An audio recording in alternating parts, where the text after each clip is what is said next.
નમસ્કાર મિત્રો, આજે આપણે પાર ક્રિએશનનું જોઈશું કે જેમાં જે પારમાં કલેક્ટરના ઓપિનિયનની જરૂરિયાત પડતી હોય તે પાર સીસીએ દ્વારા કઈ રીતે ક્રિએટ કરી શકાય તે અંગે ડિટેલમાં જોઈશું.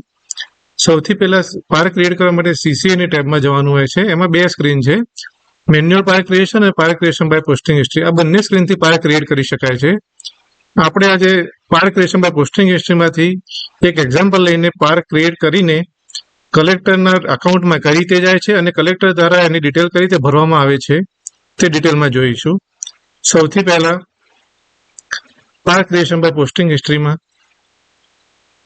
આ સ્ક્રીન મુજબ આવશે. તેમાં બિગિન ડેટ અને એન્ડ ડેટ મતલબ પારનો ડ્યુરેશન સિલેક્ટ કરવાનો હોય છે. અહીંયા આપણે આખા વર્ષનો ડ્યુરેશન સેટ જોઈશું અને એમાં કેડર સિલેક્ટ કરીશું એમ્પ્લોયમેન્ટ ઓફિસર DIR MPL, જેમાં આપણે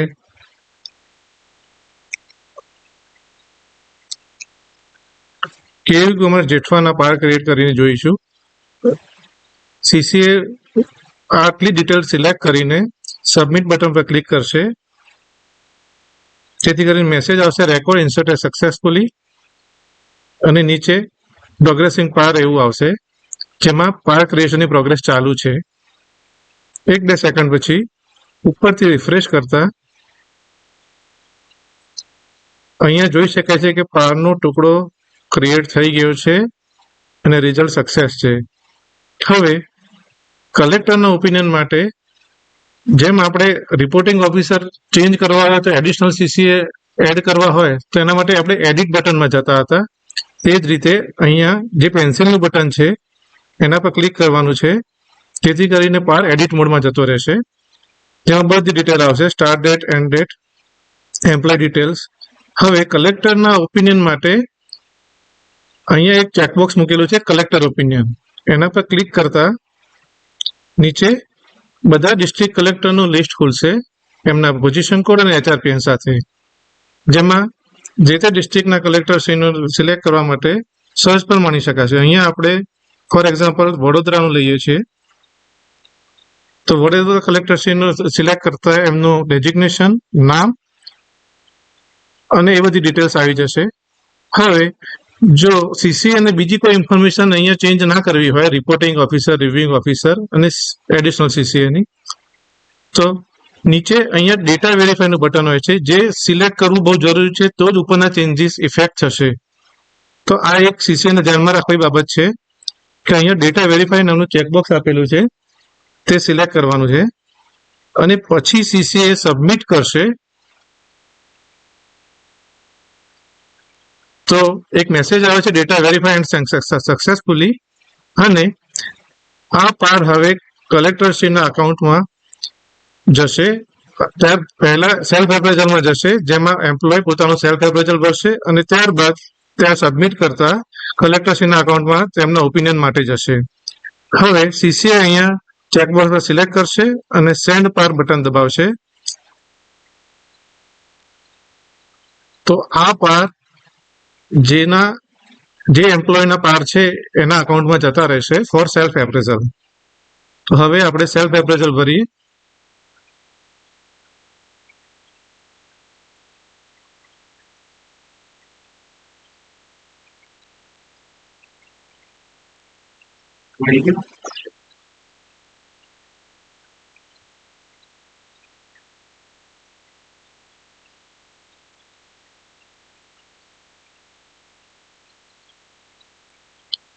એમ્પ્લોયને પોતાના પાર અહીંયા એમ્પ્લોય મોડ્યુલ્સમાં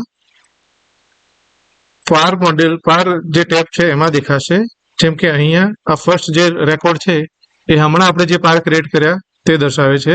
તેના પર ક્લિક કરવાથી એનો પાર ખુલશે. સૌથી પહેલા એ પોતાની બેઝિક ઇન્ફોર્મેશન ચેક કરી લેશે અને જે બરાબર છે કે નહીં, જો બરાબર નહીં હોય તો પોતાના સીસીએને તે અંગે જાણ કરશે અને જો બરાબર હોય તો પોતાનું સેલ્ફ એપ્રેઝલમાં જે રિક્વાયર્ડ ડિટેલ હશે તે ભરી દેશે.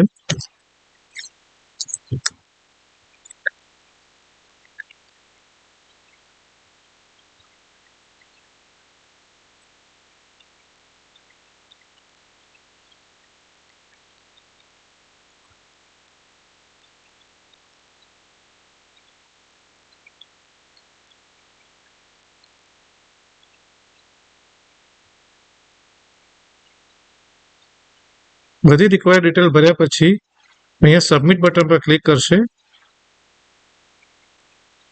જેથી મેસેજ આવશે સેલ્ફ એપ્રેઝલ સક્સેસફુલી સબમિટેડ, મતલબ પાર નું સેલ્ફ એપ્રેઝલ સક્સેસફુલી થઈ ગયું છે અને આ પાર હવે કલેક્ટર શ્રીના અકાઉન્ટમાં વિઝિબલ થશે ફોર ધેર ઓપિનિયન. હવે આપણે કલેક્ટર શ્રીનું અકાઉન્ટ ખોલીને જોઈએ કે કઈ રીતે પોતાનું ઓપિનિયન આપે છે.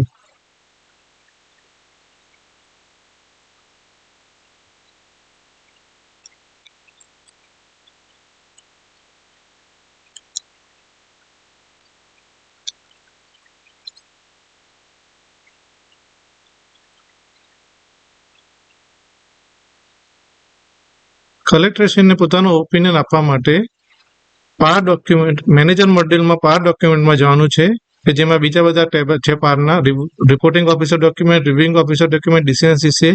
એની સાથે સૌથી પહેલા ઉપર કલેક્ટર ઓપિનિયન ડોક્યુમેન્ટ નામનું ટેબ છે, જે ખોલતાની સાથે પારની ડિટેલ્સ ખુલશે. હવે આ રેકોર્ડમાં એમને પોતાનો અભિપ્રાય આપવાનો છે, તો તેના પર ક્લિક કરવાથી આ રીતે પારની ડિટેલ ખુલશે, જેમાં એપ્રેઝીનું નામ, ડેઝિગ્નેશન, ડિસ્ટ્રિક્ટ આવશે, કલેક્ટરશ્રીનું નામ અને એમનો ડિસ્ટ્રિક્ટ આવશે. હવે આ જે બોક્સ છે opinion about the performance of the officer reported upon, અહીંયા કલેક્ટરશ્રીએ પોતાનો અભિપ્રાય આપવાનો રહેશે.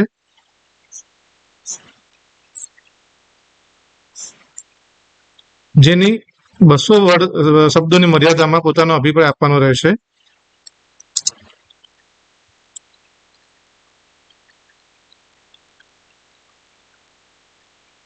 અહીં આપણે ઇલસ્ટ્રેશન માટે એક સ્ટેટમેન્ટ લખીએ છીએ અને પછી સબમિટ બટન પર ક્લિક કરીએ છીએ.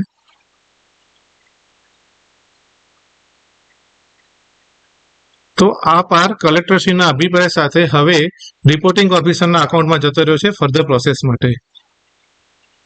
તો આ રીતે કલેક્ટરશ્રી પોતાનો અભિપ્રાય જે તે પારમાં આપી શકે છે અને સીસીએ દ્વારા કઈ રીતે કલેક્ટરશ્રીના પાર માટે કલેક્ટરશ્રીના અભિપ્રાય માટે પાર ક્રિએટ કરવો તે ડિટેલમાં આપણે અહીંયા જોયું.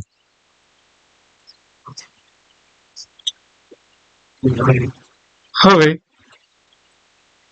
આપણે જોઈએ કે પારનું જે ડોક્યુમેન્ટ ક્રિએટ થાય છે તેમાં કલેક્ટરશ્રીના અભિપ્રાય કઈ રીતે દર્શાવે છે, તો આપણે અહીંથી ડાઉનલોડ કરીશું.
અહીંયા પાર ડોક્યુમેન્ટ જનરેટ થઈ ગયું છે, જેમાં આપણે જોઈ શકીએ છીએ કે આ એનો બેઝિક ઇન્ફો છે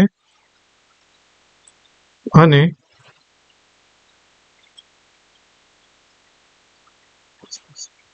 આ રીતે કલેક્ટરશ્રીના અભિપ્રાયનું પેજ આ રીતે પાછળ જોઈન થઈ જાય છે, જે પારના રિપોર્ટમાં આપણે જનરલી ડાઉનલોડ કરતા હોઈએ છીએ.